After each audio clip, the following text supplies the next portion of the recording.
Hi friends! అందరికీ నమస్కారం. MK talks ఛానల్‌కి అంటే స్వాగతం. ఏమిటి? ఒకసారి ఈశ్వరుడు బయటికెళ్తూ ఉంటే పార్వతి ఇలా అడుగుతుంది. స్వామి, మానవుని కర్మ ఎలా నిర్మించబడుతుంది అని.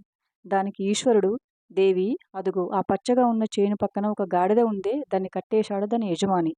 వాడు ఆ విషయాన్ని మర్చిపోయి ఊరెళ్ళిపోయాడు. దానికి ఇంకా గింజలున్నాయి. నేను దాని తాడు విప్పి వస్తానుండు అని వెళ్ళి దాన్ని తాడు విప్పాడు ఈశ్వరుడు. అంతే.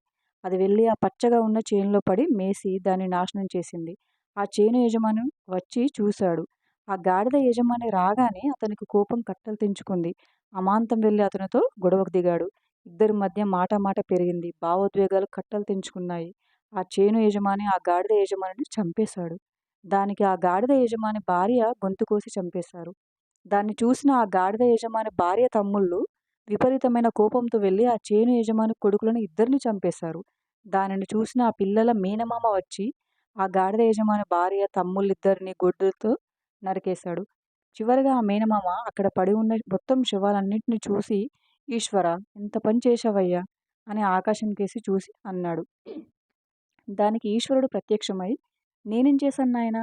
నేను కేవలం గాడిదని కట్టేసిన తాడు మాత్రమే విప్పాను. కానీ మీరు మీలోని రాక్షసత్వానికి తాళ్ళు విప్పుకున్నారు. మీ లోపలి గుణాలకు తాళ్ళు విప్పుకున్నారు. విప్పుకోవడం వల్ల జరిగింది. ఇక్కడ చచ్చి పడి ఉన్న వాళ్ళందరూ వాళ్ళలోని మాయకు, రాక్షసత్వానికి తాళ్ళు విప్పుకోవడం వల్లే జరిగింది. దీనికి నాకు ఏ సంబంధం లేదు" అని వెళ్ళిపోయారు. ఇదంతా గమనిస్తున్న పార్వతిని చూసి, "దేవి, నీ ప్రశ్నకు సమాధానం దొరికింది గదా" అని అడిగారు ఈశ్వరుడు. పార్వతి నివ్వెరపోయింది.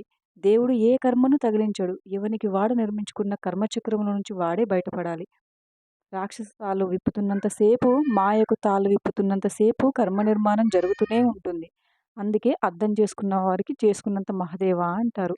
ఓం నమః శివాయ. Thank you for watching friends. ఈ వీడియో గనుక మీకు నచ్చినట్లయితే వీడియోని లైక్ చేయండి. ప్లీజ్ మా ఛానెల్‌ని కూడా సబ్స్క్రైబ్ చేసుకోండి.